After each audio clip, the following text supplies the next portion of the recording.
Unang Samuel, 21 kabanata.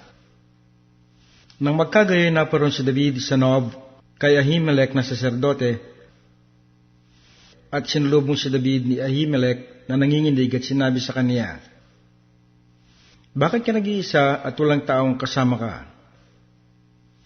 At si David na nagsabi kay Ahimelech na saserdote, "Inutusan ako ng hari ng isang bagay at sinabi sa akin, huwag maalaman ng sino man ang bagay na aking sinusugo sa iyo at ang aking iniutos sa iyo at aking inilagay ang mga bataan sa gayot gayong dako. Ngayon nga, anong mayroon ka sa iyong kamay? Bigyan mo ako ng 5 tinapay sa aking kamay o anumang mayroon ka." At sumagot ang saserdote kay David at nagsabi, "Walang karaniwang tinapay sa aking kamay, ngunit mayroong banal na tinapay. Kung di sino mga bataan ay magpakalayo lamang sa mga babae." At sumagot si David na saserdote at nagsabi sa kaniya, "Sa katotohanan, ang mga babae ay nalayo sa amin humigit kumulang sa 3 araw na ito. Nung ako'y lumabas, ang mga daladalahan ng mga bataan ay banal, bagaman isang karaniwang paglalakad. Gaano pa kaya kabanal ngayon ang kanilang mga daladalahan?"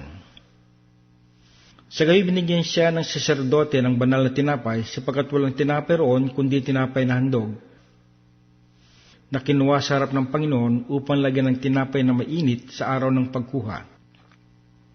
Isang lalaki nga sa mga lingkod ni Saul ay naroon ng araw na iyon na pinigil sa harap ng Panginoon, at ang kanyang pangalan ay Doeg na Idomeo, na pinakapuno ng mga pastor na nauukol kay Saul.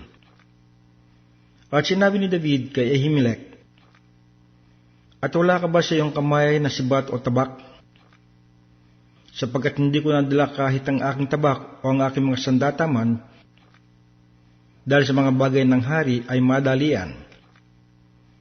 At sinabi ng saserdote, "Ang tabak ni Goliath na Filisteo na iyong pinatay sa libis ng Ela, narito, nabibilot siya isang kayo na nasa likod ng epod.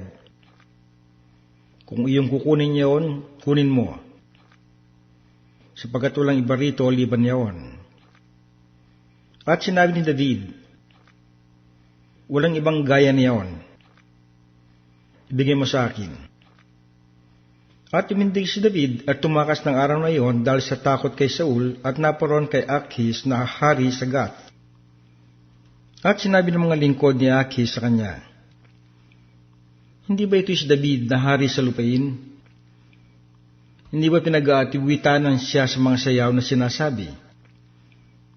Pinatay ni Saul ang kanyang 1,000 at ni David ang kanyang laksa-laksa." At iningatan ni David ang mga salitang ito sa kanyang puso at natakot na mainam kay Akhis na hari sa Gath. At kanyang binago ang kanyang kilos sa harap nila at nagpakunwaring ulol sa kanilang mga kamay at nagguhit sa mga pinto ng pintuang daan at pinatulo ang kanyang laway sa kanyang balbas. Nang magkagayoy, sinabi ni Akhis sa kanyang mga lingkod, "Narito, tingnan ninyo ang lalaki ay ulol. Bakit nga ninyo dinala siya sa akin?